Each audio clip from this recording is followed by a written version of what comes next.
minds explore other possibilities, to use our imaginations. For if we consider that astroscientists agree on one point, that the possibility of life elsewhere is not only quite probable, some feel it is there without a doubt. Let us suppose then that these objects are real space vehicles, extraterrestrial in origin, and not an illusion of the mind.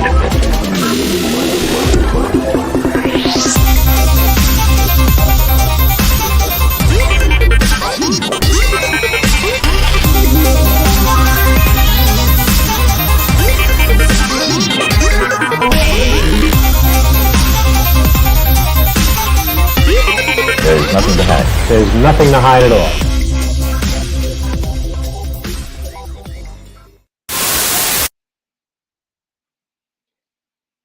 Welcome to Somewhere in the Live Stream, and I am your host, Ryan Sprague, and man, where do I even start? It's been a day, guys. It's been a day.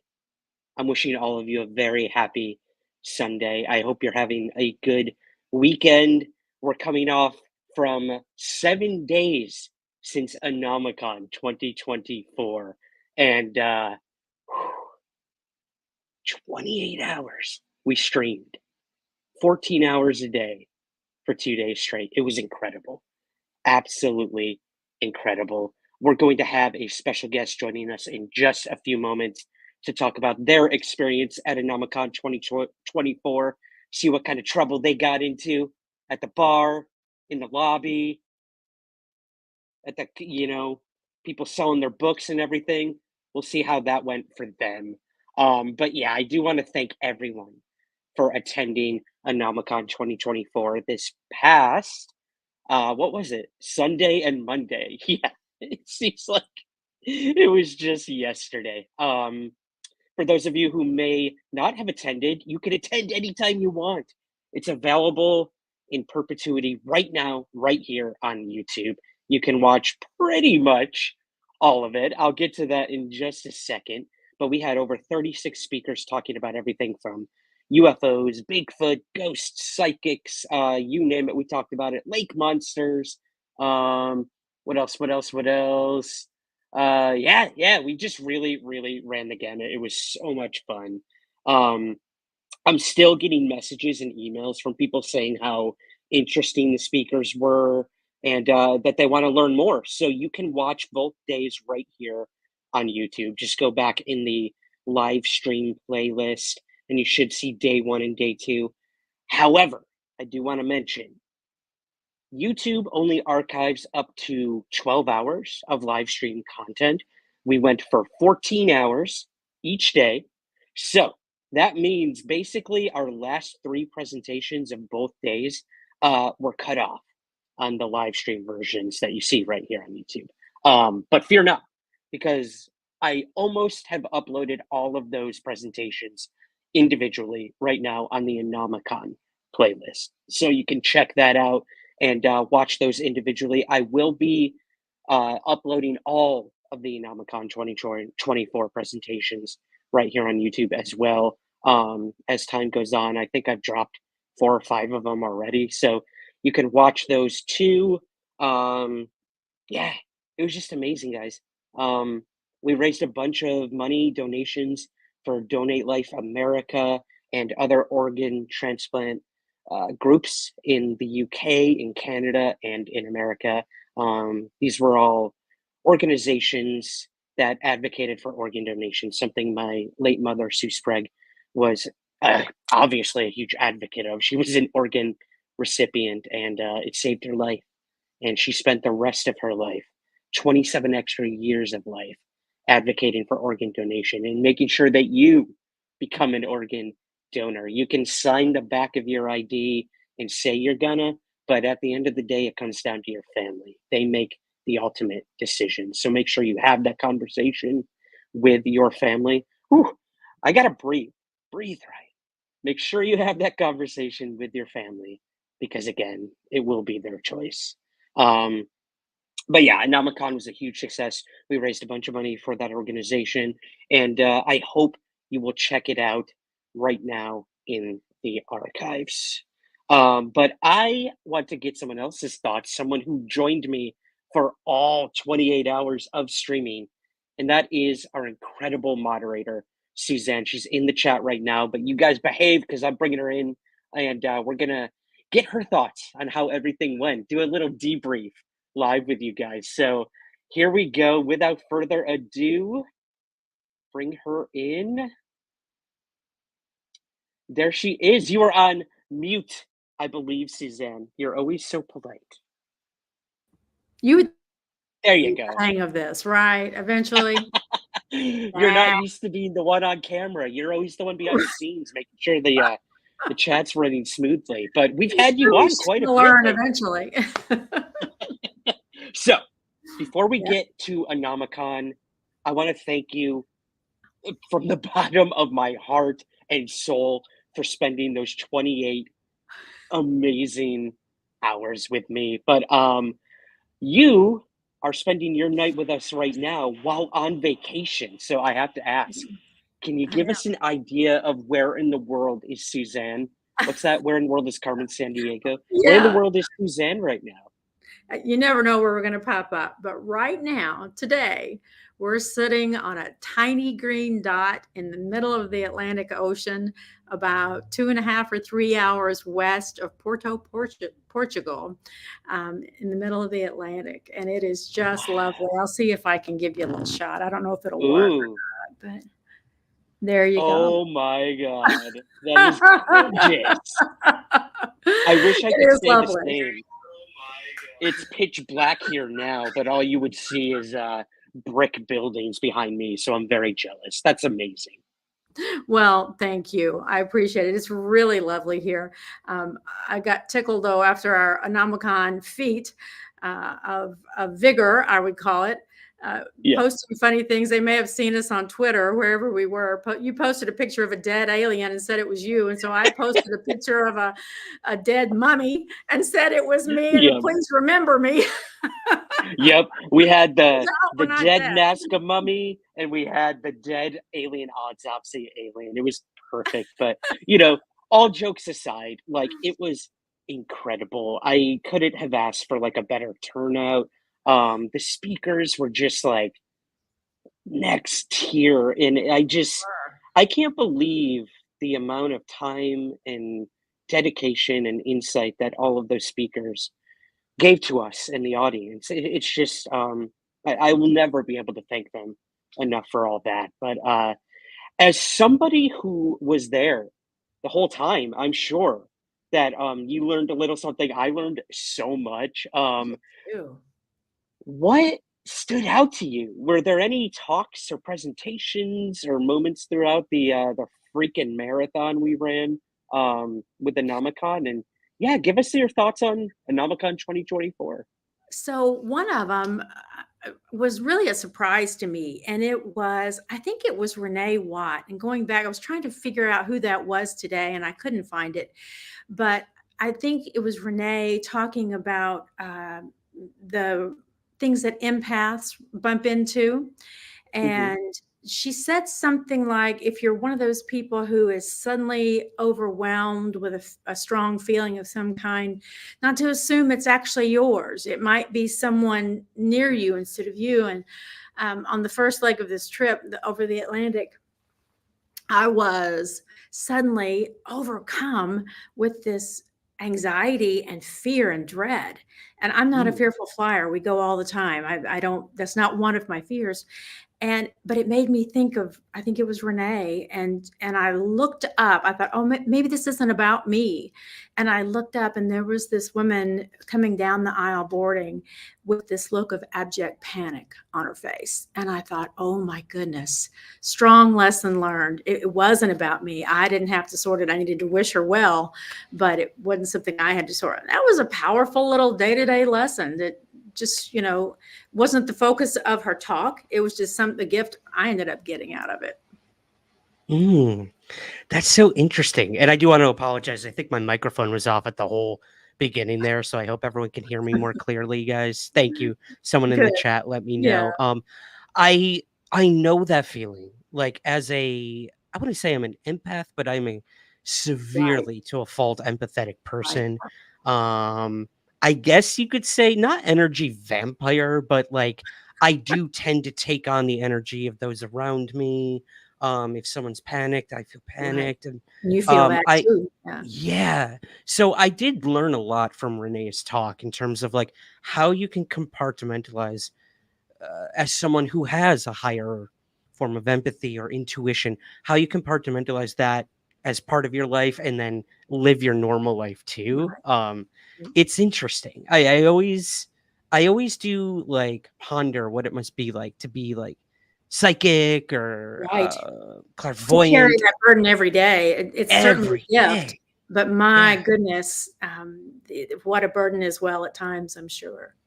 Yeah. You know what else Yeah. I loved? I don't know if it struck you. Well, first of all, we ended up with over 1,300 viewers for huge swaths of time. And it made me wish we had kept count last year. I wasn't paying attention enough Yeah. last year. But I could see it this year because that seems like a tremendous increase to me. It was And insane. that chat performed beautifully.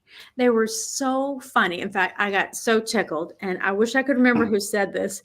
And it was late, and Ryan ends up looking at me on my end of the camera like, what is going on with you? But goofy as a $3 bill at some point. But We both were, yeah. both were. And I was just busting out laughing because one of the guests said something about a measurement in the metric system using metrics. And somebody in the chat posted, Americans will do absolutely anything to keep from using the metric system. And then it gives an example. I think it was a fellow named Tim. I'm not sure. But he says, yeah, I think it was about the length of 2 horse trailers and half a Zamboni. I lost it. We both were dying at that point. I know. I would have found anything funny, but that was like authentically pure comedy gold. It was. I And don't know who Tim is, but he needs to be on the road. yeah. And I see a bunch of our regulars that were in the chat now that were at Anomacon too. So I want to thank all of you guys. For anyone new who's just hopped in and is joining us. I should mention this is a live stream we do every Sunday, where we break down all the latest UFO news and space news, tech news, what have you. We're going to break down some interesting stories tonight for sure. But You know what else I loved? yeah, please. You know, we had so many viewers that were not our normal people. The Hellbent Holler crowd. How Oh my much fun God. were they? And now I know They you were came in busy working on droves. camera. They were great. They piled in with our group. Everybody had a delightful time in the chat. They were a lot of fun, smart, and I thought that was great to get our group mixed with that group and everybody have a good time. That's what Anomacon is all about, like bringing these different communities together, whether it's ghost Right. hunters, UFO hunters, or like Hellbent Holler. They kind of do everything. Jess did a presentation on Southern Appalachia and all the high strangeness that goes on there. And oh my God, if you go back and watch that presentation, some of the video and audio that they've captured out in the woods in terms of what could possibly be maybe a cryptid of some sort. Like I was like legitimately shaking after listening and watching some of that. Was not That's expecting the ones that I put on the go back and watch list. Yeah. That You know, one, the Soul Seekers Paranormal, yes. Amy Yeah, Murphy and Tanya Steinborn, they they were had some great. really cool ghost videos and activity that did. they captured. And then that funny Paul Kimball piled in the chat, and he's Oh, hilarious. yeah. And I know you don't get to see a lot of that, but he's a good contributor in the chat. Well, I'm gonna bring up Paul in just a minute here, but yeah, I'm trying to think. UFO wise, we had some awesome talks by Lester Nare came to talk about how you can reach out to your Congress members and stuff to do with the UAP caucus and like the new legislation that we're hoping for this upcoming year when it comes to UAP. So that was pretty cool. Really good example too of how layered it was in terms of subject matter, which I thought was great. There was something for everybody in that 28-hour period. Demons. We had ghosts, cursed objects. We had half the team at Small Town Monsters was there talking about. I'm a little scared of those cursed objects. I don't know. Oh man, it was all over the place. Yeah. I'm trying to think. Is there anything else I'm missing? We had a couple tech issues, but I mean, 28 hours of live streaming, it's bound to happen. It was So okay. It was okay. yeah, I want to Also, thank everyone. we had one little incident with our trans presenter who did a great job, very thoughtful job, very enjoyable. We had one little incident in the chat, and I was so proud of how the chat reacted. Chat wasn't having it. Not having Absolutely. That was a it. Mhm. wonderful conversation with Dash over at Liminal. Mhm. I highly suggest people check that out. That was one of our first talks on day 2, where Dash talked all about um, queerness and trans, and how that can be a sort of like a opening door to the Right. liminal, the paranormal, the unknown, and how a lot of trans and queer individuals are attracted to the paranormal and the liminal. And it makes sense if you think about it. It does, especially if you live in areas like we do part-time in Santa Fe, New Mexico, where the Native Americans have such a strong presence and a strong feel for the land and the things going on in the paranormal. And one of the things I love about them is for all of their generations, those who are trans or queer, they're actually revered. They are identified as someone as extremely special and not necessarily unusual, but something worthy of appreciation. And so I thought all that fit together. It was perfect. Yeah. We had a great discussion with Susto, the Yes, podcast over there. Aiden yes, that was Gasolanos did a great. Yeah. preserving Hispanic and Latin culture through the paranormal. So yeah, again, like, it wasn't just about hearing spooky stories or, like, Or alien hearing. abductions, yeah. No, this is really about bringing communities together and seeing how different our perspectives can be when culture does play in to a Right. lot of this stuff. Like, look at the work of Jacques Vallée and stuff like that. So yeah, religion. We even had a We even had religious pastor, professor from a university come and talk all about religion and the paranormal. Man, right. it was just amazing. It wasn't incredible. And hats off to you, Ryan. I'm not sure anybody can truly appreciate the amount of work that's involved in pulling that off. It was enormous.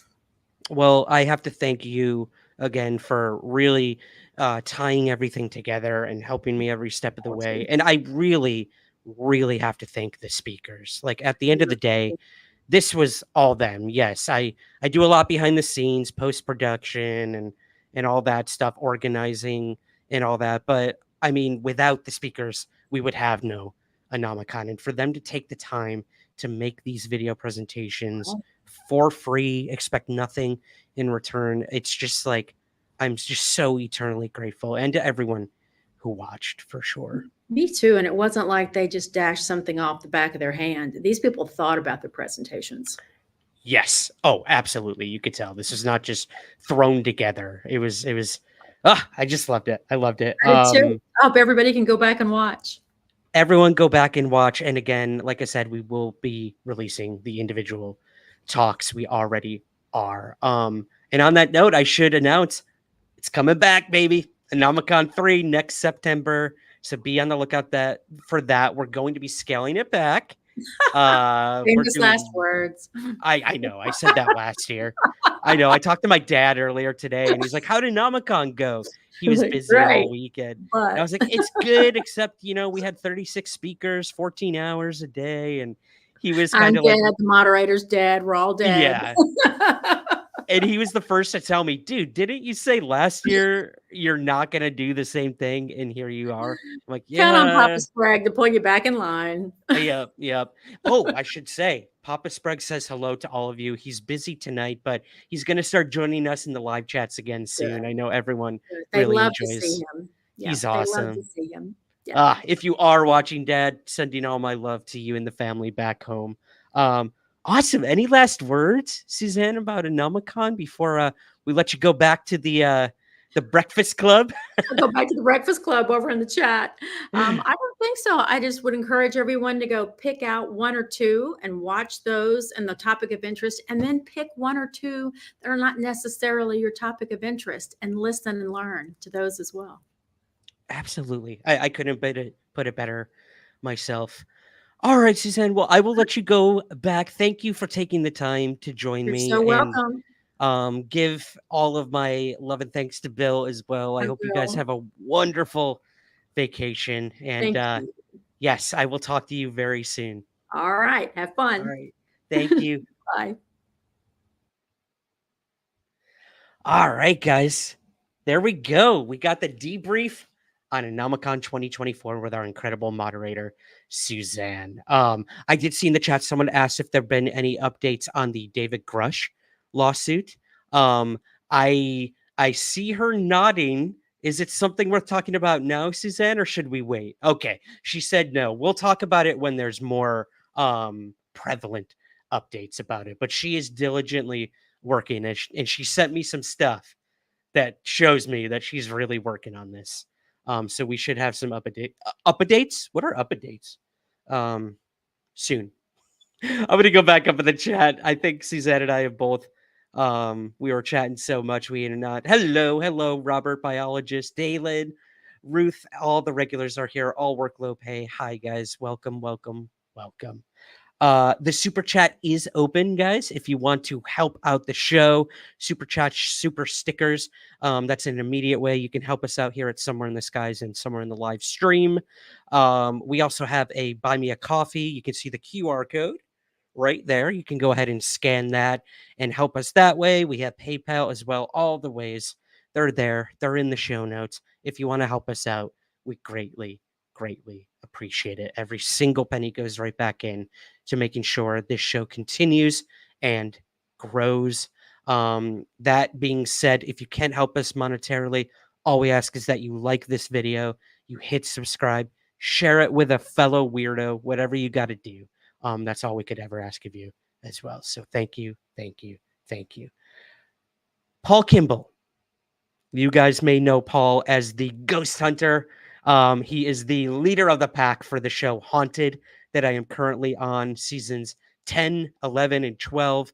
We're going to be filming a new season very soon, within the next few weeks, actually. So I'm heading back to Nova Scotia to be an islander again and hunt some of the most haunted ghosts and locations in the Maritimes. So I can't wait. But Paul was on my island this past week. That's right. Paul Kimball came to Scotland and we met up and we went for a haunted pub crawl all across the Royal Mile here in Edinburgh. It was so much fun.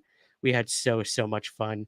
And what better way to end the night than after, I'm not going to say how many beers, but a good amount of beers, and go to a graveyard, one of the most haunted cities in the world, Edinburgh, Scotland. We went to the Canongate Kirkyard and we hunted some ghosts. And I'm going to show you guys a little video here that I took. If you're not familiar with an SLR, this is basically a, well, mine's an app on my phone, but it's this device that can basically sense humanoid figures even if there's nothing there. It's able to use technology to sense, a head, a body, limbs, things that are moving in succession that would imply that something humanoid is in the area, even if you can't visually see it or hear it in that moment. And I just figured, what the heck? I'm going to open up my SLR app and see if anything's awake here in this graveyard. It was pretty late, but we think we woke something up. So I'm going to go ahead and play you this video. Don't judge too harshly. Again, we had a few beers in us. We were excited. This could be easily explainable. It could be absolutely nothing. But I do want to show you guys this and get your thoughts on it. So this was me and Paul Kimball at about 1 a.m. Wait, no, not 1 a.m. I think there's a timestamp. It was like 11:30. It felt like 1 a.m. I'll put it that way. And this was in the Canongate Kirkyard. So let me pull this up. All right. And I'll give this a play for you guys. A ghost? What the hell? Those ones over there are explainable. That's right there, right? Yeah, what is that? I don't know. Hit record. That's right against the. Oh, it's human. It looks like a human figure to me. Yeah. It's nothing. Well, here, I'll go stand next to you. You tell me. Okay. See if you show up.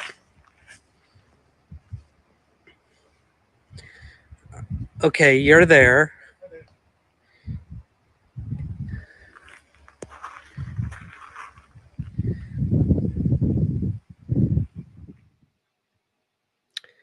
Okay. So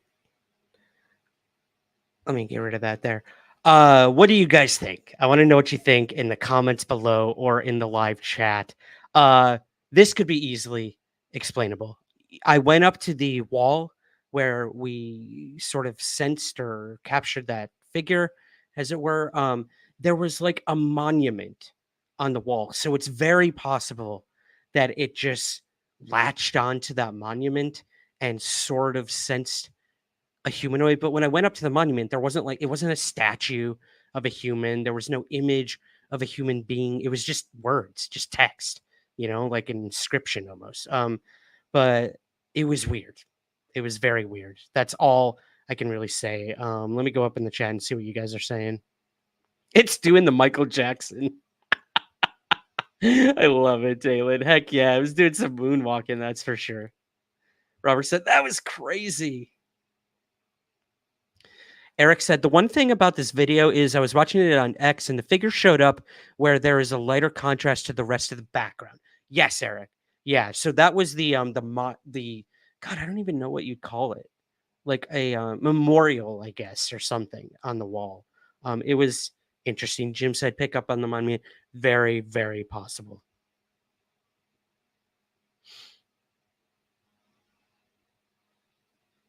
I was using a similar app and it used to work and it showed a figure appearing on the background. The AI in the app needs training. That's very possible too. Self-learning, baby. I got to use it more often. I'm afraid to use it in my apartment. Not going there. You'll Susanne's like, no. I'm not allowed to have a Ouija board in my apartment. That was a rule. Not by my choice. But yeah, that's not happening either, even though Can one say they love using a Ouija board? I love using a Ouija board. My name is Ryan Sprague, and I love using a Ouija board. And I'm going to be using it a lot on Haunted this upcoming season. And we've had some really interesting stuff come through the Ouija board in the past seasons, which you will see very soon. I promise. I know I tease Haunted all the time. Here's the deal with the ghost show I'm on. It's only in Canada. It's through Eastlink, which is a cable network in Canada. And they air the most current seasons every fall. So this upcoming fall is the first season that I'm on. I'm on the whole season, which is awesome. However, if you're not in Canada and you're not watching live, you're not going to see it. However, they are releasing the seasons of Haunted on the Eastlink YouTube channel. And slowly they're releasing them. They're on season 4 right now. I don't show up till season 10. So there's a little ways to go before I start popping up on YouTube. But they will eventually. Everything will be rolled out on the YouTube channel. So what I want to suggest to you guys is get ahead of the game. Go catch up on Haunted because I mean this. It's an awesome show. Like, it's not one of these ghost bro shows where they're making stuff up or they're trying to fight a ghost or anything like that. We take it very seriously. And we're not afraid to call things out. We're not afraid to debunk things. And we're not afraid to admit when we cannot explain things. And I've already had some extremely unexplainable and I guess I could say paradigm shifting things happen to me personally. And I don't think they're done. And I don't think they stayed in Nova Scotia either. So yeah, not opening that app in the apartment, as Susanne said, not happening. So that's it, guys. I want to say hello to Paul Kimball if he's watching. I will see you in a few weeks, my friend. But let's get to the UFO news. You're not here for ghost hunting. You're here for UFO news, and we've got plenty of it for you guys. So, I'm going to start with our first story here. You guys like charts and graphs, right? I was a big charts and graphs person in school. I don't know about you. This story comes to us from the Daily Mail in the UK, and it was titled Unlikely US State Named Best for UFO Spotters in New Study. So, Montana, is anyone from Montana in the chat? Let me know. Montana has been named the top spot where you are most likely to have a close encounter, as half of locals claim to have seen a UFO. 50% of the population of Montana. Delaware took second place with 80% of locals admitting to believing in UFOs, but zero reported they had actually seen strange craft or odd lights in the sky. Zero. That's insane. Other chart toppers included the state of Massachusetts, as data collected from Google searches show that the New England state is the most UFO obsessed in America, with 13,750 monthly Google queries related to the topic. That's interesting. We literally had an Anomacon presentation by Nomar Slavik titled New England Encounters. And I just dropped that one like 2 days ago. So I highly suggest you guys go back and watch that in the archives right now. That's interesting. But New York and New Jersey were not far behind. The Google search terms incorporated in the analysis included, quote, UFO sighting, quote, are UFOs real, and, quote, UFO videos, among others. So South Dakota came in dead last in UFO interest. I'm going to put this full screen so you guys can see it a little better. South Dakota came in dead last with only 850 monthly searches, or 9.25 per 10,000 residents.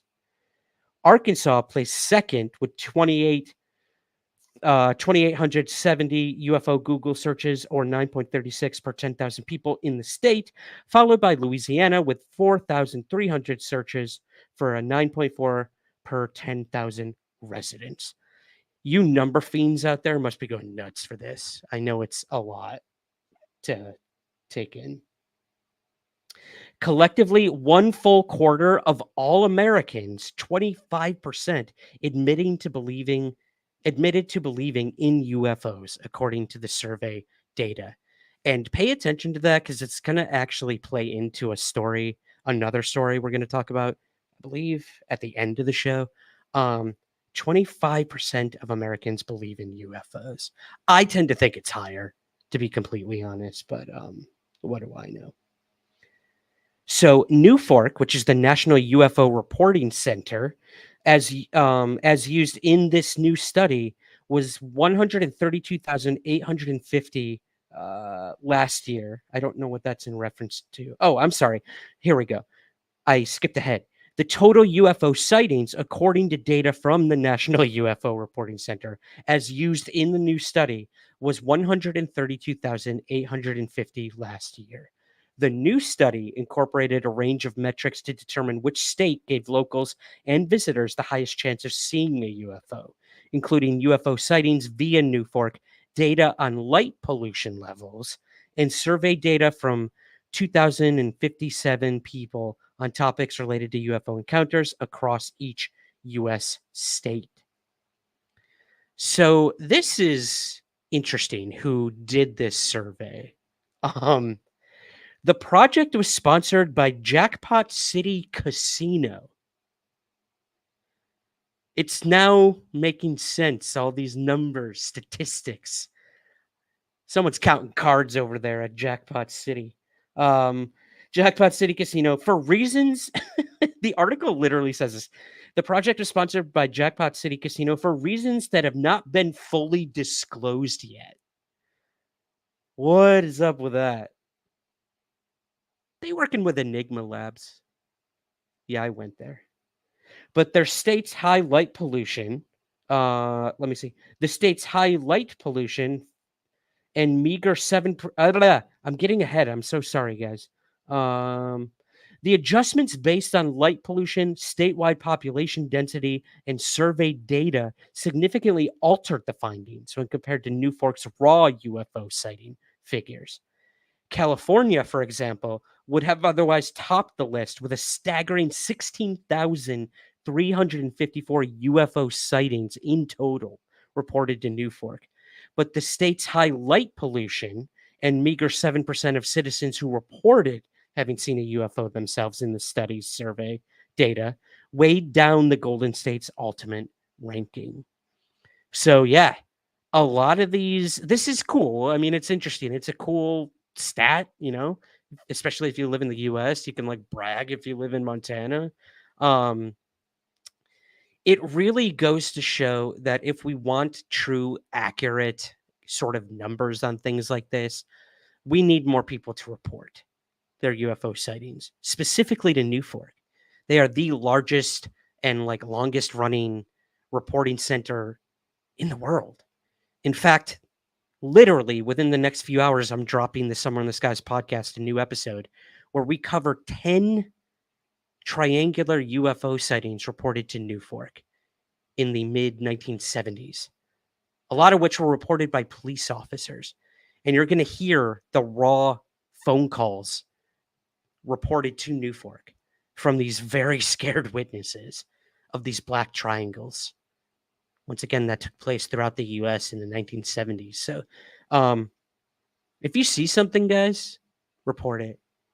New Fork, MUFON. Email me. Like, I know I'm not a reporting center, but I can steer you in the right direction.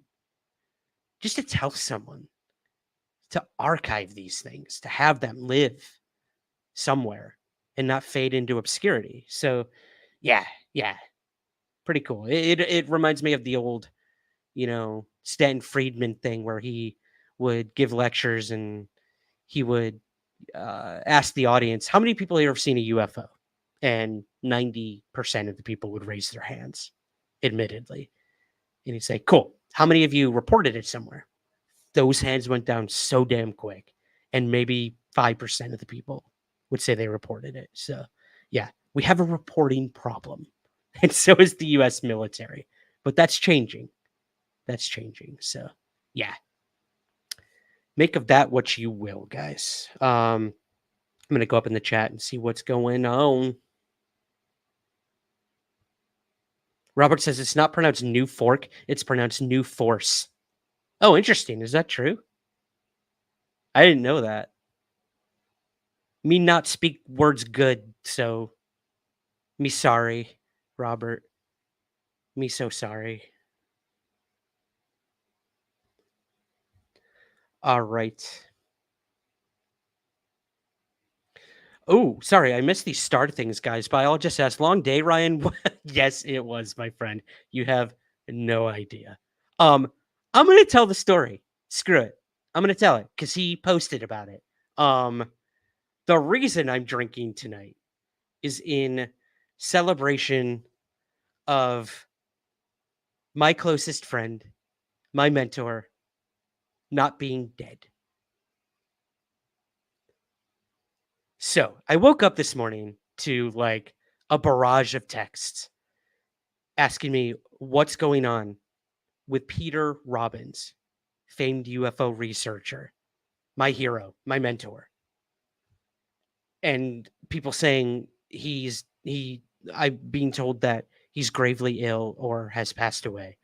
And of course, I went as wet as a ghost. I'm dropped my phone. I'm like, what is going on? Like, no one ever expects to hear those things. And, you know, I started digging and I started asking around to everyone. I immediately called Peter and he didn't pick up. Mind you, this was early UK time in the morning. So it was the middle of the night in America where he is. And I texted him, I Facebook messaged him, freaking tried to send a carrier pigeon. I don't know, like whatever I could do to try to get a hold of the man. And I couldn't. And I was getting very worried, especially when he didn't pick up the phone because he's pretty good about that. So I was able to reach out to all of these people who had also heard the same rumor and started doing that thing where you trace it back to see who told who what, reverse engineering that shit. And eventually I was able to find the individual who this all started with. And I'm not even going to tell you their response, like how this rumor started or why or in what state this person was when they made this mistake. It was the wrong name, the wrong person. Yet they decided to begin telling people about this before, family were notified or any announcements were made, and got a lot of us very scared, worried, sick. So yeah, don't do that. That's a lesson for anyone out there. Don't spread rumors about someone passing away until you hear from family or there's been an announcement of some sort. Yeah. Lesson learned, I hope, for that individual. But all of this to say, Peter took this in stride and even posted on Facebook, the old saying, like, the rumors of my death have been greatly exaggerated or something like that. It was so Peter. And I'm actually going to be seeing him here in the UK, thank God, in the coming week. So I'm very, very excited for that. But Peter Robbins is alive and well, and he is killing it in the UFO world as usual. So that's where I'm at, guys. And because of that, tonight I am drinking this in Peter's name. It's a awesome beer. I can't even pronounce it. It's a Weissen Marzen. It's delicious. Kind of a citrusy, sweet taste. I'm loving it. I'm loving it. I'm loving it. How we doing, guys?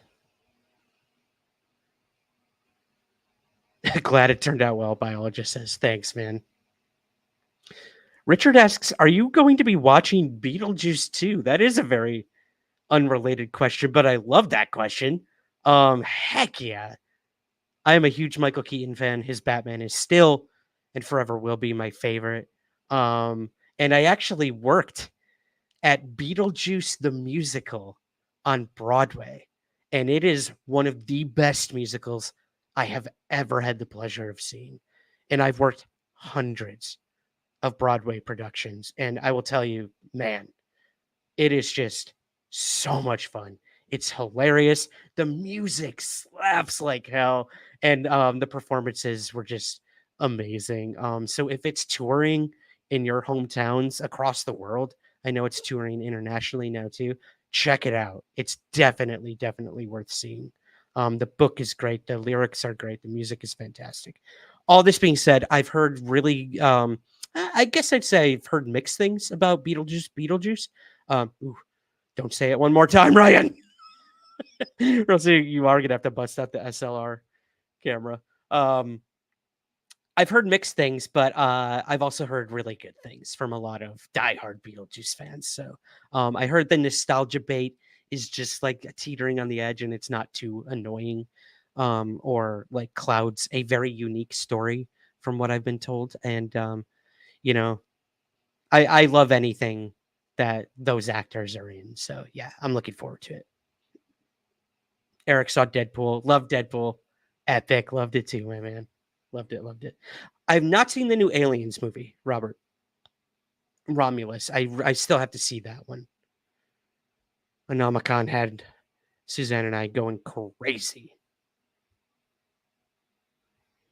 All right, let's get to our next story here, guys. And this is going to be a new face for some of you. A face you better get used to, and hopefully a face that we grow to love.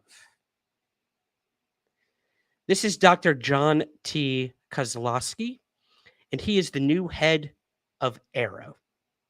So, this story comes to us from the Debrief. The Pentagon's official UAP investigative office has a new full-time director. AARO announced on Monday that Dr. John T. Kozlowski has been selected as its new full-time director. AARO stated Dr. Kozlowski brings extensive experience working in multiple scientific fields, including quantum optics and crypto mathematics, as well as leading mission-oriented research and analysis teams. Hey, maybe he's the one who worked with that casino on that thing. It's all making sense now. Kozlowski holds a PhD in electrical engineering from Johns Hopkins University and a bachelor's degree in mathematics and physics from California State University, San Bernardino. More than a year after AARO was established, an official website associated with the office was launched in 2023. Later in November of that year, AARO included an official secure reporting mechanism on their website, which provided military and other government personnel, quote, with direct knowledge of U.S. government programs or activities related to UAP dating back to 1945, a medium for conveying such information to AARO. However, the website's reporting mechanism was only designated for use with unclassified information, and AARO did not include a similar reporting feature for members of the general public, which makes no sense whatsoever. In 2024, AARO issued the first installment of a 2-volume historical report. Have you guys read that? It's been a while. I'll have to go back and read it. Which they said the office had found no evidence of legacy programs long alleged to have been involved in retrieving UAP hardware for purported crashes and other incidents over the decades. The historical report also said that AARO had found no convincing evidence linking UAP sightings to extraterrestrial phenomena. The Pentagon said Kozlowski's new appointment will aim to, quote, minimize technical and intelligence surprise by synchronizing scientific, intelligence, and operational detection, identification, attribution, and mitigation of unidentified anomalous phenomena, hence the resolution office. And this will all be done in the vicinity of national security areas. Under Dr. Kozlowski's leadership, AARO will continue to examine the U.S. government historical record relating to UAP, as well as efforts to declassify and release UAP-related records to the greatest extent possible. Dalen says, John is a super nerd. We need him. This is what I'm hearing. So, look, there's no getting around the fact that a lot of people did not care for the former head of AARO, Dr. Sean Kirkpatrick. Now, while I think he did some good work, there were some problems. I don't know if it was a lack of communication, if it was preconceived notions or predeterminations, but it did seem like a lot of the individuals, and we're talking military witnesses who came to AARO to quote unquote testify or give reports, that they were brushed off, that they were ignored, specifically by Dr. Sean Kirkpatrick. And that doesn't seem to be very responsible, professional, ethical, even, I guess. I mean, they had 2-hour phone calls with some of these individuals, these witnesses, that were not recorded. Why would you do a 2-hour interview with someone and not record it for posterity? It just makes absolutely no sense to me. This is besides the point. I'm hearing good things about this guy. And that actually comes to us from the former head of the UAPTF, the UAP task force. This image specifically comes to us from Stephen Greenstreet. And recently, Jay Stratton said of the new director, the good news is I got a text a few weeks ago from a good friend of mine who was part of the UAP task force, John Kozlowski. And he said, I just got the AARO job. He's good, he's trustworthy, and hopefully he can carry on my legacy. So there you go, guys. You got the stamp of approval from Jay, who we know, worked with and for and investigated some pretty interesting things, exotic things, things at Skinwalker Ranch, work with OSAP. He's working with people right now at Skinwalker Ranch and stuff like that. So the guy has a very, very, very open mind. That's very clear. And the fact that he's vouching for this guy, John, that gives me some hope. Will it stick? Because I know early on in the days of Sean Kirkpatrick, a lot of people were praising him too. And then look how that all ended. Not very well for anyone, to be completely honest. Kirkpatrick was getting threatened, visited at his own home, which is absolutely reprehensible in every way, shape, and form. But also, I don't think he took the job as seriously as some had hoped. Or maybe he took it too seriously. I don't know. But yeah, we'll see. We'll see what happens with this guy. I have hope. He reminds me so much of someone I knew in high school, a lacrosse player. I even made a tweet about it. I'm like, this dude definitely played lacrosse in high school. He just has that look to me for some reason. Doesn't he? I don't know. He reminds me so much of all the East Coast suburban white boys that I grew up with. That means nothing, probably to most of you. But yeah. Let me go in the chat and see what you guys are saying. Android, welcome, my friend. Welcome. Considering Dr. Kozlowski gave a pro-disclosure government official a heads up that he got the job, then that highly indicates to me he intends to disclose anything not related to our own tech. There you go. Well said. Robert says, I'd love to see his background report. Yeah. I mean, look, the more these people are out in the open, we now know who it is. People are going to be digging and probably trying to get files and documents on things people have worked on in the past. Wink, wink, John Greenwald. Very toothy and chatty.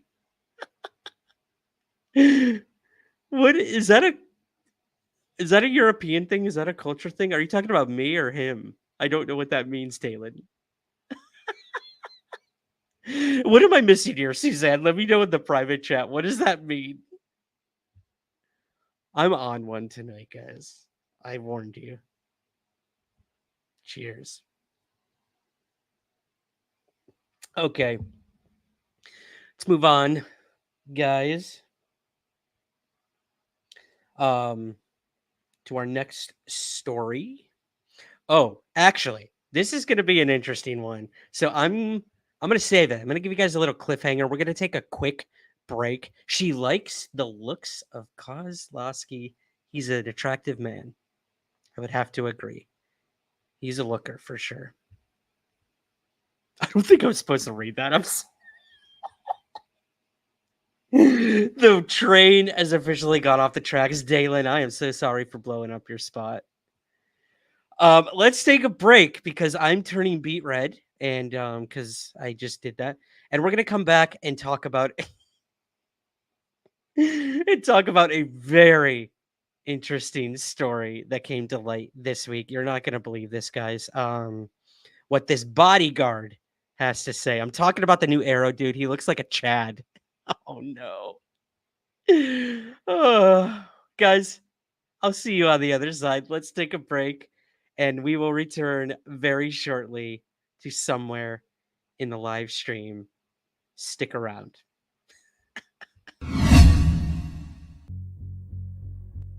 Hey everyone, Ryan Sprague here, host of Somewhere in the Skies. If you've ever thought about supporting us, we have great 2 easy options for you right now. If you listen to the show on Apple Podcasts, you can click the subscribe button at the top of your Apple feed. Or you can join our Patreon at patreon.com/somewhereskies.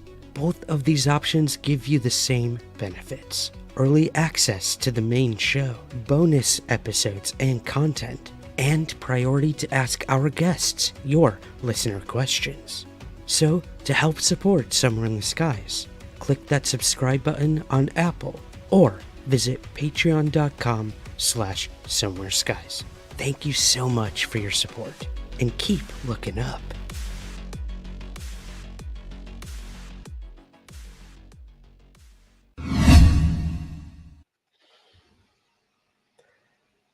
Welcome back to Somewhere in the live stream, guys. And if you are just joining us, we just talked about the new head of AARO.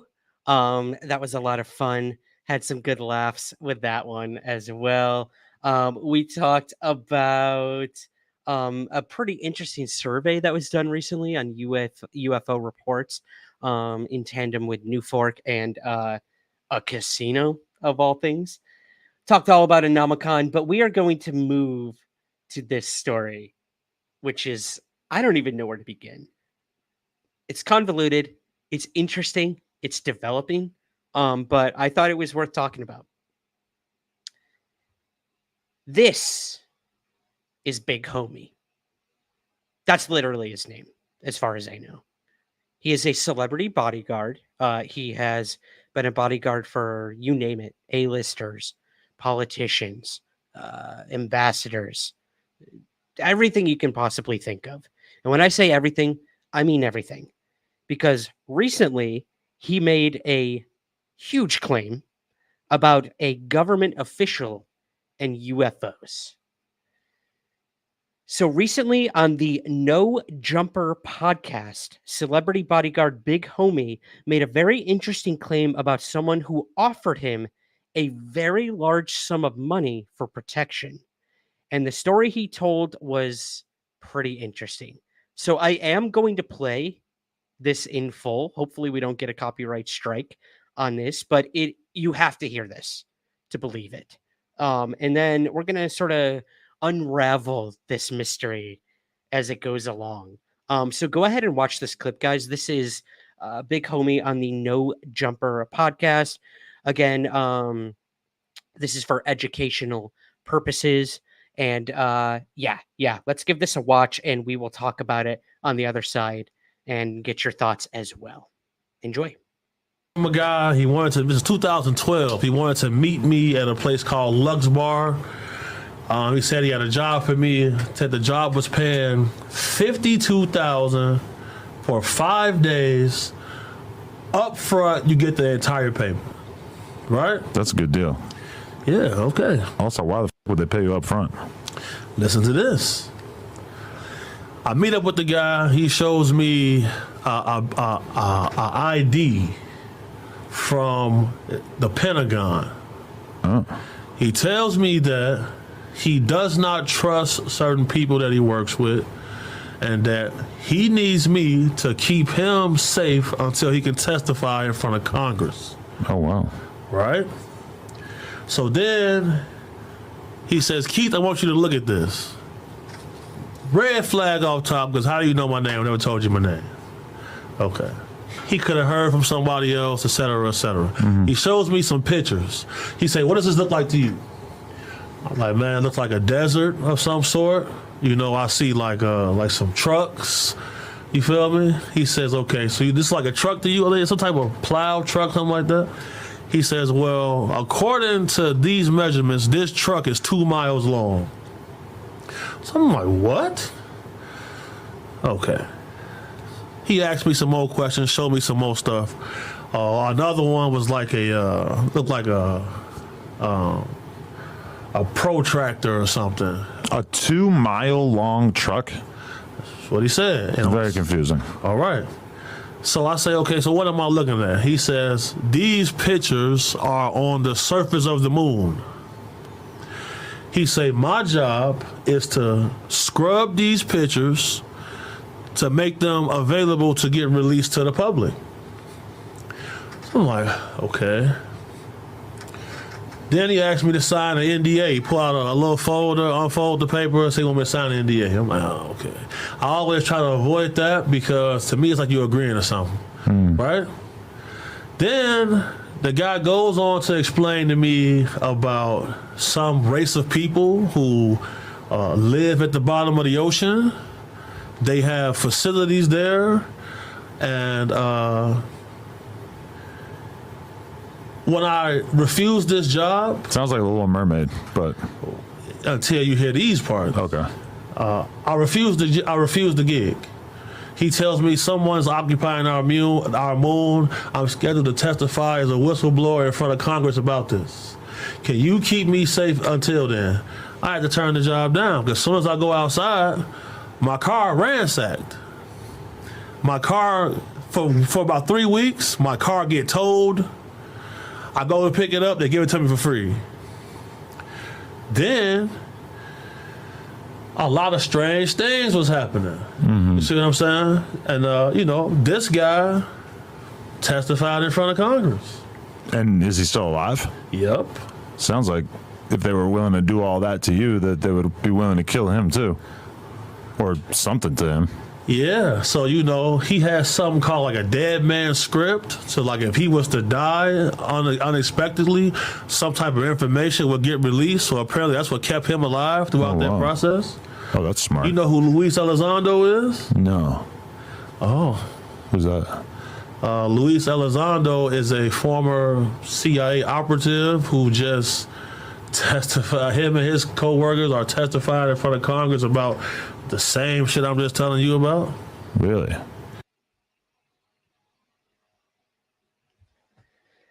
Who is it? What is going on? Okay, so people started picking up on this. And I'm watching the chat very closely, guys. Like you, I'm extremely hesitant with this story. A lot of it, there's some discrepancies as I'm seeing in the chat. We'll get to that. Gary, there you go, my man. So, before we get to who that individual possibly was, he did mention Luis Elizondo in this interview. And there were people who actually edited these clips down and made it sound like Big Homie was actually talking about Luis Elizondo. And, if you're kind of not up on all of this like a lot of us are, you would know that Elizondo has never spoken before Congress. Elizondo has never talked about, things, structures on the moon or anything like that. So it clearly was not Elizondo. What is interesting, though, is when Elizondo heard about this, he actually tweeted this response because someone was like, was this you? And he said, lol, never spoke to the dude, but got to give props to a clever imagination. I actually thought this was a joke until some folks said people were taking this seriously. For the record, this never happened, but it is funny. Now, the way I'm interpreting this is Elizondo saying that it never happened with him. He's not saying that Big Homie is, making this up or that none of this ever happened. He's merely saying, I'm not the guy. I am not the guy. But who was the guy? Who was the guy?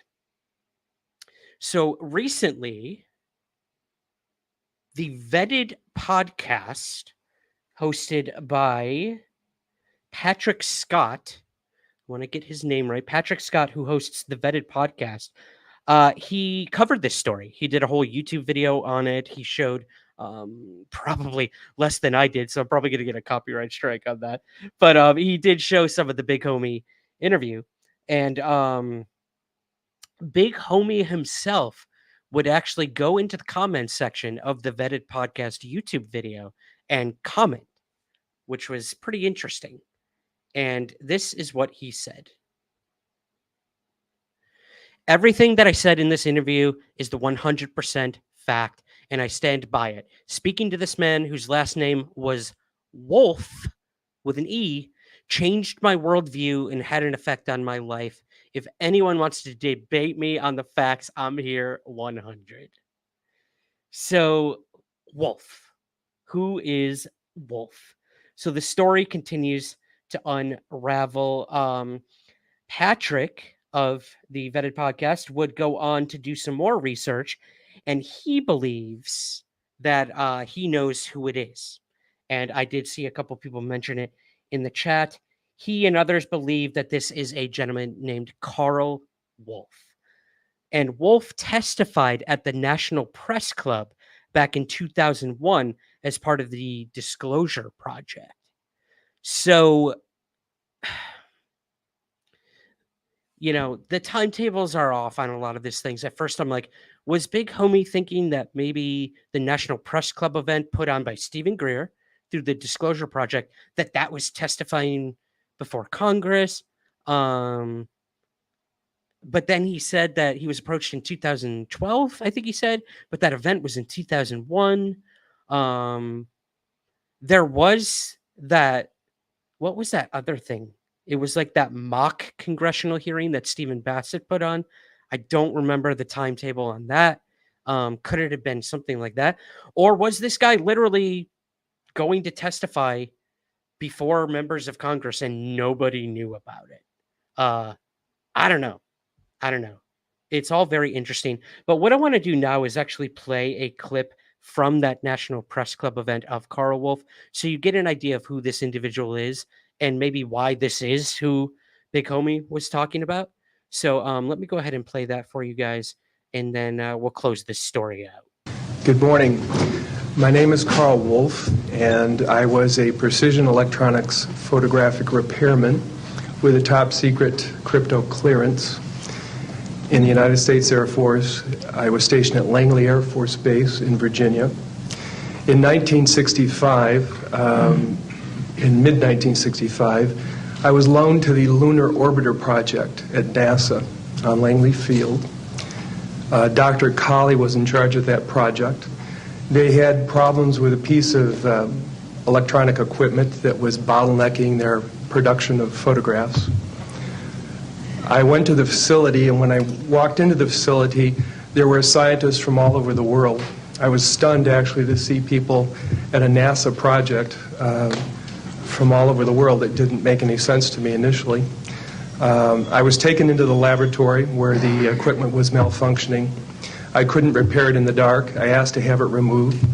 A airman second class was in the dark room at that time. I was also an airman second class. I was interested in how the whole process functioned, how the data got from the lunar orbiter to the laboratory. I asked the young man if he'd describe the process to me. He did. About 30 minutes into the process, he said to me, in a very distressed way, by the way, we've discovered a base on the backside of the moon. And then he proceeded to put photographs down in front of me, and clearly in these photographs were structures, mushroom-shaped buildings, spherical buildings, and towers. And at that point, I was very concerned because I knew we were working on compartmentalized security. He had breached security, and I was actually frightened at that moment. And I did not question him any further. And a few moments later, someone did come into the room. I worked there for 3 more days, and I remember going home and naively thinking, I can't wait to hear about this on the evening news. And here it is, more than 30 years later, and I hope we hear about it tonight. And I will testify under oath before Congress that what I'm saying is the truth.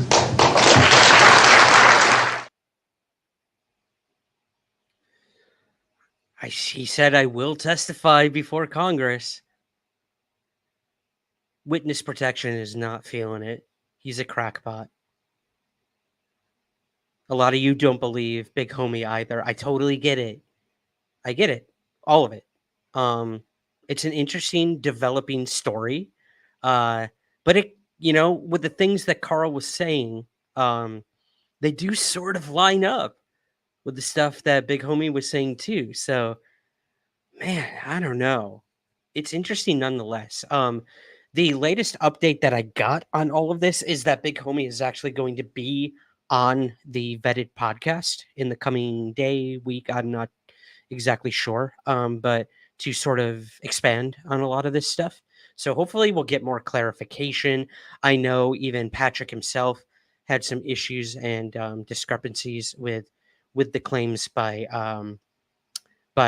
not Wolf, but Big Homie, and I'm sure he will bring those up in the interview. But yeah, sort of the tragic end, I guess, to this story is that Carl Wolf actually died tragically in New York. He died at the age of 74 in a very terrible bicycle accident, actually. So, that got a lot of the conspiracy theorists going that was he offed because he knew the truth? I'm not going there. I never go there. Says the guy who wrote an article about mysterious deaths in the UFO field. Wow, that was a contradiction right there. That being said, in this case, I do not believe that anything nefarious happened other than just a horrible, horrible accident to Carl Wolf. But all this being said, maybe he actually believes all this. Maybe all of this actually happened to him. He was shown these things. And he feared so much for his life that he wanted to hire someone to protect him in case that day came where he did testify in front of Congress. I don't know. Or maybe it's not this guy at all. We have to keep that in mind too. Maybe none of this is real. But it's an interesting story nonetheless. Hello to Michael Huntington. That bodyguard wants to be a celebrity and is joining the UFO game. He is well in it now. Big homie is the next big Stevie Greer. It's going to start doing CE5s. I love it. Gareth says, wait. Dalen says, top secret crypto positive vetting. That's Situous. Gareth said, big homie sounds like a guy whose story is all over the place. I'd actually believe it. He obviously has no interest in the phenomenon. LSC would be more careful with what he was saying regarding names. That's true.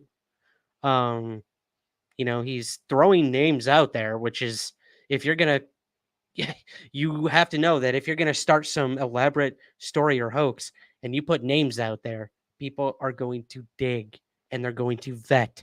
And hopefully that's what Patrick will be doing on the Vetted podcast. So yeah.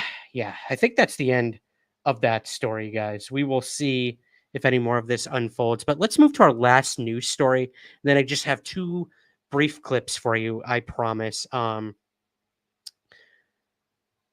We talked about how many Americans believe in UFOs. And we can then sort of translate into globally, no matter where you live outside of the United States as well. This growth in the belief in UFOs, in a non-human intelligence, let's say, and that this is being covered up by primarily the U.S. government, but possibly the Five Eyes Alliance, other countries as well. Breathe, Ryan, breathe. There we go. And how that belief can sometimes be detrimental, even dangerous. And there was an interesting paper that was written recently, and it was highlighted in Newsweek. And the title was Growing Belief in UFOs is Dangerous Political Tsunami. So let me pull this up here in a moment. In the U.S., belief in UFO sightings as evidence of alien life has surged from 20% in 1996 to 34% in 2022, with 24% of Americans reporting they have seen a UFO, according to a 2022 YouGov poll of over 1,000 U.S. adult citizens. In short, this belief is no longer confined to the fringes. And I'm sure that's only grown since probably 2017 and moving forward into 2024. In a recent study accepted for publication in the Proceedings of the International Astronomical Union, Tony Milligan, philosopher and senior research fellow at King's College in London, England, said that the belief in alien visitors has evolved into a widespread societal concern. Milligan would say, quote, when you're dealing with populism or this highly specialized variant of populism, you're dealing with a wave, a political tsunami. And Milligan highlights the shift gaining such momentum that it is now influencing political discourse, particularly in the United States, where the topic has garnered bipartisan attention. He would also say, quote, you don't worry about this stuff when it's 2% of the population. but you don't expect it to be reaching the floors of Congress, which it has on more than one occasion in the US. Milligan would go on to say the following, and this is where it gets really interesting for me, and I hope for you guys. There's Tony Milligan, the philosopher. He says there are three primary dangers associated with the mainstream acceptance of these alien visitation narratives. The first is an erosion of trust in government and institutions. The widespread belief in government cover-ups related to UFOs, held by over 60% of Americans, undermines trust in public institutions. This erosion of trust can have far-reaching consequences for democratic governance and is part of the wider problem of populism. Secondly, the incorporation of UFO narratives into indigenous storytelling poses a risk to the preservation of original cultural meanings. Fragments of the earliest tales are still there within indigenous storytelling, and along comes this UFO visitation narrative, and it starts to overwrite that stuff. As these alien narratives gain validation, the true cultural significance of indigenous stories may be lost. And finally, the proliferation of alien visitation tales creates noise that detracts from genuine scientific inquiry. At a time when scientists are making significant strides towards discovering microbial life beyond Earth, a potential milestone in human history, these conspiracy theories risk obscuring serious scientific efforts. These tales create so much background noise that it gets in the way of legitimate science communication. None of these things are good for democratic societies. They're all bad and they're all growing. Political figures should take a stand against the spread of alien visitation beliefs. And they should protect scientific integrity and preserve authentic indigenous stories. We can try and accelerate the process of recording stories that are transmitted orally before it becomes impossible further down the line to disentangle what's authentic from what's not authentic. You can't stop the wave.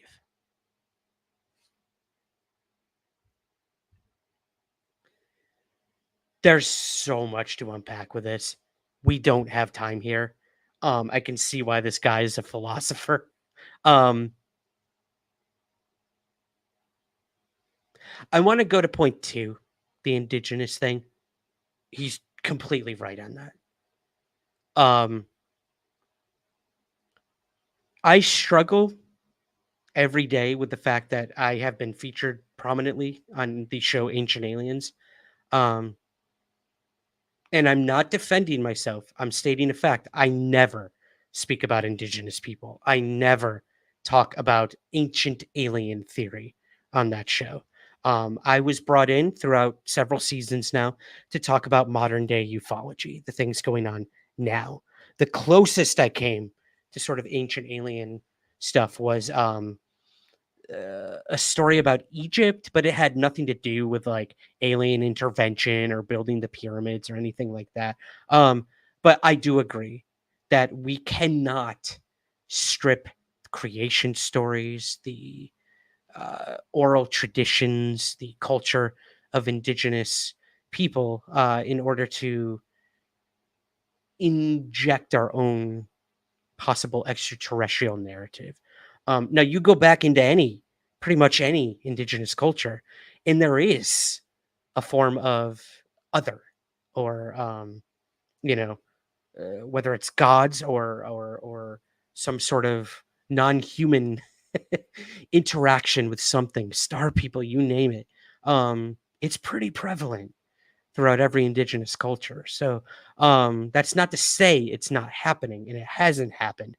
But a lot of this comes down to interpretation, again, or religious beliefs, everything. But I do tend to agree with him on that point.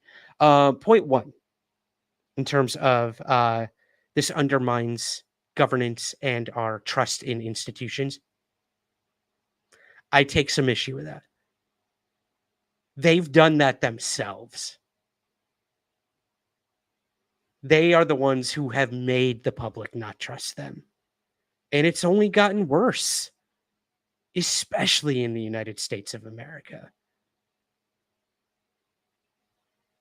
The government has failed the people so many times on so many things that it's impossible to trust pretty much any institution nowadays. Will that trust ever be gained back? I don't know. I honestly don't know. But when it comes to the UFO narrative, I guess, I don't know what you want to call it, they've done a pretty bad job of being transparent on all of that. Have they made strides? Possibly. Is a lot of what AARO is doing good? Yes, absolutely.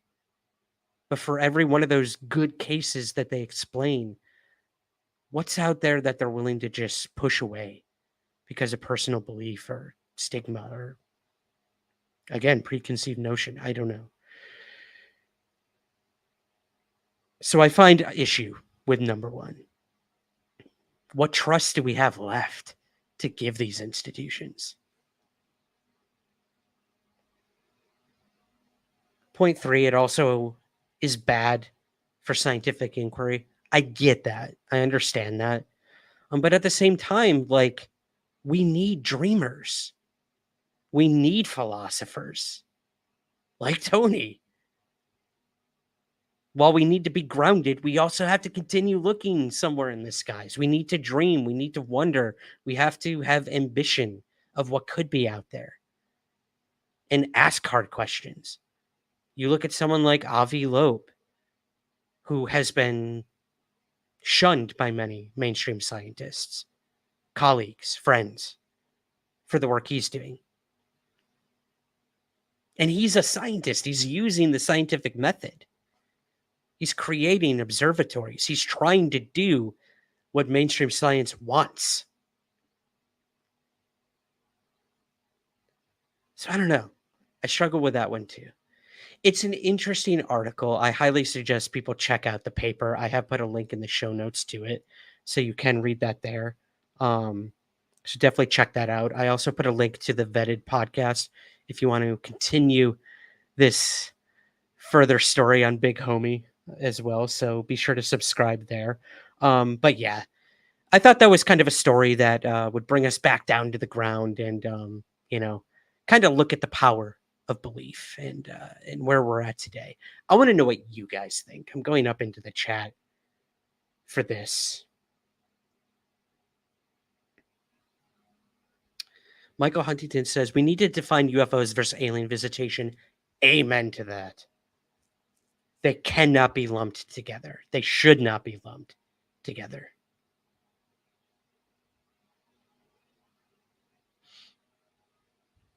Gary says, he should read Artie Six Killers Clark's work. Absolutely, Gary. I could not agree more. Those books are fantastic. If you guys want to read about indigenous interactions with possible star people and UFOs, I cannot recommend those books enough. So good. I should mention too that in the coming weeks I will be interviewing Stan Milford, who is one of the Navajo Paranormal Rangers. He has a new book coming out in the coming month or so, I believe in mid-October, actually. And we were very honored to get one of the first interviews with Stan Milford, who will be coming on Somewhere in the Skies very soon. So if you have any questions for Stan Milford of the Paranormal Rangers, you may have seen him on Unsolved Mysteries, email me. Email is in the show notes. I think we'll have it up on the screen as well at some point tonight. I would love your listener questions for Stan Milford. And he has looked a lot into, indigenous things, whether it's Bigfoot, UFOs, supernatural, you name it. He's investigated it on reservations and off of them as well. And I've read the first few chapters of the book already. And he goes into, his connections to the Navajo and his upbringing. And it's fascinating, even outside of the whole UFO paranormal thing. So can't wait for you guys to read the book. And I can't wait for your listener questions for Stan. Boom. He's here, guys. Papa Sprague saying hello. Just got home. Welcome, Dad. Welcome back to the live chat. I know everyone's going to be super excited to see you. There it goes. Boom, boom, boom. Hi, Douglas. Hi, Doug. Love it. Love it. Greetings, Papa Sprague. Hoping you are well. Thanks for hopping in, Dad. Truly appreciate it. Got to talk to him for a while today and cherish every single moment I can. That's for damn sure. And yeah, if you haven't watched, go back in the live stream archives. Doug Sprague was on the show when I was home in New York. So you can watch us interact, and we talked all about UFOs and stuff on that. You'll see him in the thumbnail for the episode. So you can go back and look for that. It was so much fun. So much fun. All right, guys. 2 more very brief things, I promise you. And then we're going to close things out here. We're going on an hour 30. Woo. That's a long one. That's extremely kind of you, Terrence. Thank you. Very, very sweet of you. Let me go to the start things, make sure I didn't miss anything.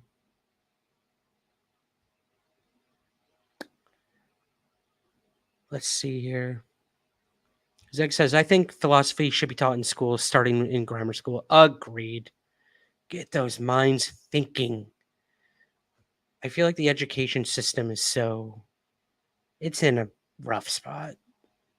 It's all about, getting them points on those tests, making sure your school is the one with the most successful students in terms of like testing. And there's very little discourse in the classrooms anymore, I feel.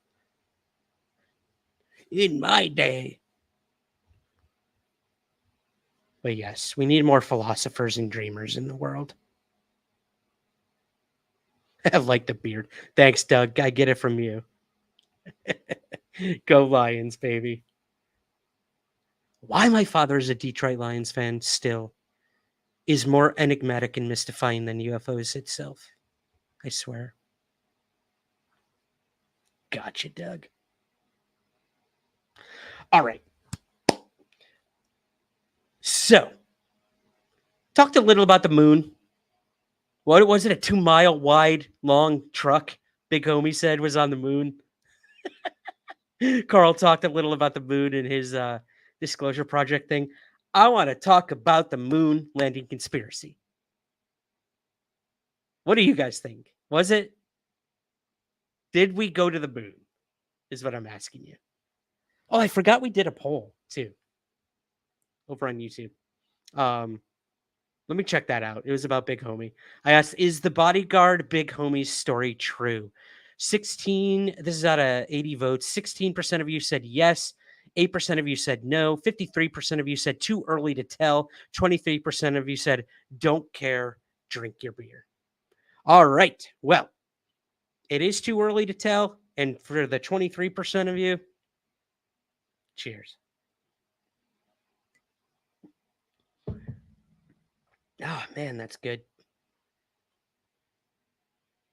I know probably a lot of you can't get this. Maybe in Europe. I can't even read the back. I tried. It's all in German. So this is fun. There was these are all over the place. If you're on TikTok and stuff, which I think I am. I don't remember the last time I've even gone over to TikTok. There's a lot of people who do like conspiracy theory TikToks and specifically moon landing conspiracy TikToks. And recently there's a comm specialist and STEM space influencer that I follow. Her name is @AstroAlexandra. And she does these great TikToks kind of debunking a lot of conspiracy theories about space and clarifying a lot of the stories that come out about space, whether it's like the things they found on Mars or, the gases found around Venus or, when we get so excited about, is this alien life? And then it turns out, there are much more prosaic explanations and whatnot. Wow. Susanne just informed me we're up to 500 people watching. That's incredible. Thank you, guys. Thank you for watching. I truly appreciate you spending your Sunday evening with us. It means the world. to us. So thank you. Thank you for being here. So yeah, Alexandra does these great videos, kind of debunking things, crystallizing things. And this is her. I want to show you this because I think it's really funny. Her responding to a moon landing conspiracy video. Let's end things on a lighter note, I guess, right? I do have one more clip after that because I did put a image of Elizondo in our featured image, so I would have to show something from Elizondo, right? He's been all over the place, so we will do that. But watch this quick video about debunking the conspiracy of us not landing on the moon. So explain to me. Here you go. The guy's getting off the rocket ship. Who the is filming him? Who's filming him? So the camera was mounted inside the lander in a compartment called the Mesa. And when the lunar lander landed on the moon, Neil Armstrong from inside the lander pulled a lever and that deployed the Mesa. The Mesa is where some of the equipment was, so here it is, and it's pointed that way right at the ladder. And this is what the camera looked like mounted inside of that. No cameraman, just engineering. Look! How did that car fit in a rocket ship? I think this is an incredible question. The car, the rover, folded up. And when astronauts were on the moon, they deployed it. There's video of it. Very cool. Then the guy's floating around with a big cord to his stomach, and they're telling you that's his life support. What's the gift? Was it eating him through the tube like a baby? No, the astronauts ate inside of the lunar lander. The hose is for, like, breathing and air purposes. They're bouncing around like a jerk off. Yeah, watch. Let me show you. So you agree? It's not Earth gravity. They're bouncing around. There it goes.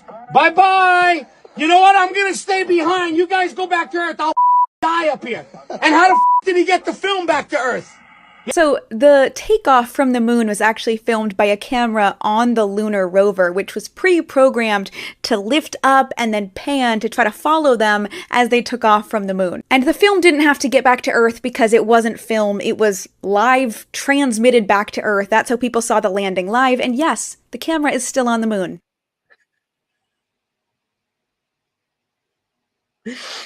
Oh my God. That is every construction worker I ever passed in Queens for over 10 years of living in New York City. I love it. I love that guy, whoever he is. But I even more appreciate and love the work Alexandra did on clarifying a lot of that for us. Study some space history, Michael Huntington says. Agreed. Wow. I go follow her, guys. Again, it's at Astro Alexandra. She's on TikTok, Twitter, everything. She does a lot of short videos like this that are both fun, entertaining, and that was definitely the funniest one I've seen. Bye. Goodbye. How are they going to get the video back? How are they going to get it back? I'm terrible at accents. Jane can attest to that. It's a hoax. Hate to break your dreams, Witness Protection says. Hey, believe what you want to believe. My conspiracy was ruined, Alien Bug says. Jeffrey says, I like the conspiracy that Stanley Kubrick faked it, then gave subtle clues to the fact throughout the Shining movie. The NASA shirt Danny is wearing is one scene. Oh, interesting. Oh, yeah, I do remember Danny wearing that. I love that movie. There was a movie that's out right now. I think it's called Fly Me to the Moon. Has anyone seen it? I was thinking of going, like, I don't know, to a matinee or something, if it's still even playing. It's a comedy with, I think, Channing Tatum and Scarlett Johansson, if I'm getting those names right. And it's about, like, us faking the moon landing. It's a total comedy, but it looked really cute. It looked fun. And I'm interested to see how they handle all of that. So my personal thoughts on the whole moon landing conspiracy. Spectre Sybil, I wonder if he can see. I can. Welcome, Spectre. Welcome, Spectre Sybil. Welcome to our show. And I'm so happy you're joining us from Twitch because I didn't know if those comments made it over here. But you are a guinea pig and it worked. So thank you. Thank you so much for being here, Spectre Sybil. I believe, gosh, it was probably at least 2-3 years now. That makes us feel old, Spectre. That I had you on the October edition of Somewhere in the Skies for spooky season. So if you guys go back, you can definitely find that episode for sure. It was a lot of fun, for sure. What was I saying? Oh, yeah. My thoughts on the moon landing. We went to the moon. I'm at least that's what I personally believe. I definitely believe we went to the moon. What I think is possible is that they were so paranoid that the video transported back, or broadcast back, might be so bad that it would be like unairable. Or maybe something really bad could happen or would happen or did happen even. That they wanted a contingency plan. There was no way in hell that the United States was not going to be the first to land on the moon. That was never up for debate. They would make damn sure of that, even if they did have to fake it. But that's to say, I don't think they faked the moon landing. I think it's possible that they may, and I'm really going on a limb here, this total speculation, maybe they filmed something, a staged version, just in case, kind of like Saturday Night Live. They do a rehearsal before they go live and they tape it, because sometimes the actual rehearsed sketches on SNL are funnier, or the audience is better, or the actors are better in the rehearsal, that they're like, oh my God, we can insert that later into the live broadcast because it's so much better. So who knows? It's just a thought. It's just a theory. But yeah, I love that clip. I will watch that clip forever. God bless that conspiracy theory TikTok New Yorker or New Jersey. I'm not sure which. Thank you, Susanne, putting that up there. 2021 Spectre, really? Oh my God, I feel so old. Okay, guys, I promise you, we're at the tail end here. We have a clip from the recent That UFO podcast interview with Luis Elizondo. And it's a pretty good interview. I'd highly suggest you guys go listen to it. Andy was able to ask Elizondo some questions that a lot of these other sort of, I guess, mainstream outlets haven't been able to do. And it's clear that Andy did that on purpose. Like, why cover the same damn things over and over and over again? So a lot of people wanted to know Elizondo's thoughts on the claims made by Ross Coulthart about a massive, giant, big, huge, giant, massive, ginormous UFO being hidden somewhere. So big that a building had to be built around it to hide it. Where is it? Where is it? Pine Gap, a lot of people believe. Look it up, Pine Gap. That's my guess right now. That being said, Andy did ask Elizondo's thoughts on it, and it's an interesting response, and I want to get your guys' thoughts on it. So let's end with this clip from That UFO podcast. Andy McGrillen, Luis Elizondo, give this a watch. Ross Coulthart, who you know well, and you've done a wonderful interview with on News Nation, and he's carved out a wonderful niche for himself through News Nation and his reality check show. People should check that one out. Discussed a while back a UFO so big that it couldn't be moved and was actually built over, Lou, and it's still used to this day as a working building. And I wonder, was that something you had heard of at the time, and how common could that be? I unfortunately cannot discuss that. I have to be very careful. I can discuss what is in the book because I have approval to do that. What you are referring to is something that I would not be able to confirm or deny. And let me be very clear with that. I cannot elaborate at all. If someone else has elaborated on it, that's fine. I have not been given any permission to discuss anything like that. Help me then, because on a similar tact, and it's my next question anyway, shape's often discussed as well as size. But on Joe Rogan, you mentioned a USO, so underwater, UFO basically, so big that it was the size of a small city block captured off an oil rig. So some people are going to hear this, and I'm used to the UFO conversation, but wonder why you can mention that, but not potentially the UFO under the building.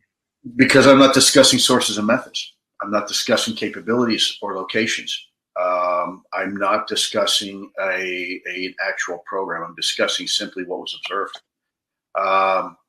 You're asking me to confirm or deny something, the existence of something. I don't have permission to do that. What I can do is simply say from my personal observations, I've seen video of an event, right? But I'm not saying where that event is, under what circumstances, what collection capabilities, where that place was, how long ago it was. I'm not giving any of that. It's just anecdotal. And so that in itself isn't classified. If I give you details of that, I could get in serious trouble. So I'm very careful not to do that. So I know people get frustrated, myself included, with these claims by Ross Coulthard, by David Grush, by Luis Elizondo, when they say things like this. Like, I can't go any further on that. I can't talk about that. I was not given permission. I get the frustration. I do. I feel it too. I honestly do. I understand the source and method sort of thing, that by giving a location to something, it could potentially risk national security. If we know where this thing is being sighted and we know how it was captured with what, it could potentially give information to adversaries on the technology we're using as sensor systems or spy drones or geospatial satellite things, radar, whatever. I ain't no techie. But all that being said, I get that. I get that. So I think it was, a way to dodge the question, but in a very logical way. Like, Lou can't divulge the information on where this massive UFO is because maybe he doesn't even know. Maybe he's never spoken to this individual that Ross Coulthard has, or maybe none of it's true at all. I'm just saying that. I have no opinion either way until more data and information is brought forward. So yeah. There were some other clips out there floating around from Andy's interview. One where Lou talks all about the Chinese balloons, those incidents, which was an interesting answer. I highly suggest people go watch or listen to that interview for that. I know Lou's done a ton of other ones. He did name, I believe it was Lockheed Martin, being an installation where UFO material was once housed, but might not be anymore. So we got that whole thing going on where a lot of this stuff is being moved around once the public either finds out about it or, that certain place has done what they want with it. So yeah. And then there was one other thing. I don't have a clip or anything from it, but I think is worth checking out. And that was the latest episode of Weaponized with Jeremy Corbell and George Knapp. We probably have some haters in here of their work. And look, again, I'm just saying what's out there, guys. They talked about what OSAP was used for. And I found it pretty interesting that George Knapp talked about, and this is through the work of Lukatsky and those who worked in OSAP, that one of the sole purposes that OSAP was created was because there was a craft, a recovered craft, and that they potentially wanted it moved to wherever OSAP was working out of. And they wanted to study and investigate this craft. I guess that didn't work out or it didn't happen. I don't know. But I found that interesting that was one of the reasons. And there was another part in the interview where George Knapp specifically admits that he was told, I shouldn't say specifically admits, he was told that there is a fully intact craft that members of the United States military and government have been able to gain access inside of. 100%. He's saying that is accurate, that is at least what he was told. So if we are to take whoever told him that with a grain of salt, then that has happened. We have been inside a UFO, apparently. So all interesting, all speculative, all up for debate, obviously, as all of this always is. Welcome to ufology. Go check out all of the interviews, guys. I don't even have enough time to mention how many Elizondo has done in the past couple weeks, and we'll probably continue to do. But there's a bunch of documentaries coming out about UFOs in the coming weeks, months, so check those out, including one coming next year by one Ryan Sprague. So stay tuned for that as well. I should have more information as that unravels. But that's going to do it, guys. From me to you, this was a jam-packed episode of Somewhere in the Live Stream.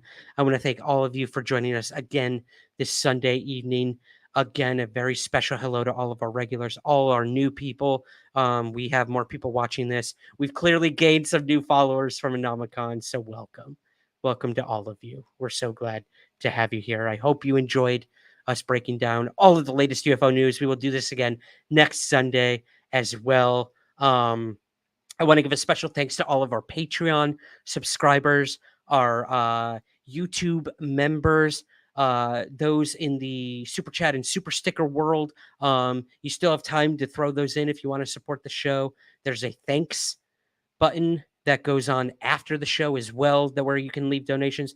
Otherwise, we have our Buy Me a Coffee and our PayPal as well. Again, all of your support goes right back in to the show, and we greatly, greatly appreciate all of your support. So special thanks to all of you, our Apple Premium subscribers, if you're just listening to this. And I think that's it. My special thanks, as always, to Susanne for doing a wonderful job in the chat, for hopping on with us and giving her thoughts on Anomacon. Again, go back, watch Anomacon. Day 1, Day 2 are available in perpetuity. The last 3 presentations of each day were unfortunately cut off due to YouTube's maximum time for archived live streams. But I have released almost all of those presentations, the last 3 presentations from each day, individually on the Anomacon playlist. So check that out as well. And last but not least, I promise, we now are the official home of the Bite-Sized UFOs show with Graham Rendell. So if you are not subscribed to the YouTube channel of Graham Rendell, go check it out right now. Bite-Sized UFOs. Subscribe, hit the like button, watch the videos. Graham goes through historical UFO cases in like 10 minutes or less. They're so easy to just digest on a commute or while you're doing the dishes or anything, literally anything. You can hear about a historical UFO case that you probably have never heard of before. And all of these come from Graham's wonderful, wonderful books as well. But we are now the official home of the audio podcast version of Bite-Sized UFOs. We have dropped the premiere episode right on the main feed of the podcast. So I hope you'll go check that out. It is titled UFOs Over Portland. And that's available on the main feed. And all of Bite-Sized UFOs will be available on the main feed. Every 2 weeks, we'll be dropping those episodes. So go listen to that. Subscribe to Graham's amazing Bite-Sized UFOs YouTube channel, and be on the lookout for more episodes coming in the near future. And dropping in literally an hour, the Black Triangles reports from New Fork. We're doing it, guys. We're going back to the Black Triangles. This is the mother effer I saw when I was 12 years old in upstate New York. And you're going to hear about others who have seen this as well. These are the raw hotline reports that came into New Fork back in the 70s. So you're going to hear from the witnesses themselves about these Black Triangles, over 10 cases of them. Some of them are very startling. I had a lot of trouble editing this episode because I was too spooked out, to be honest. The Black Triangles just scare me for obvious reasons. So yeah, Dalen says I have to get my Black Triangle fix. I have seen a Black Triangle as well. Michael says, interesting, man. I don't think we've ever talked about that. You'll have to tell me more. Be on the lookout for that episode dropping very soon, guys, on the main feed as well. Like, subscribe, all that YouTube-y stuff. Do it now, please. I love you. Thank you. And that's going to do it for Somewhere in the Live Stream. And yeah, I'll have more info on everything I'm doing with the ghost hunting stuff coming very soon as well. So be on the lookout for that. What year was your event, Ryan? It was in 1995, Android. 1995. Central New York, off the St. Lawrence River. All right. Just making sure I got everything here.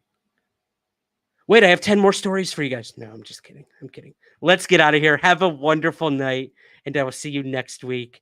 And yeah, be on the lookout for black triangles in just an hour. Thank you. And I'll leave you with our mantra as always, guys. Keep your feet on the ground, but never stop searching somewhere in the skies. Take care.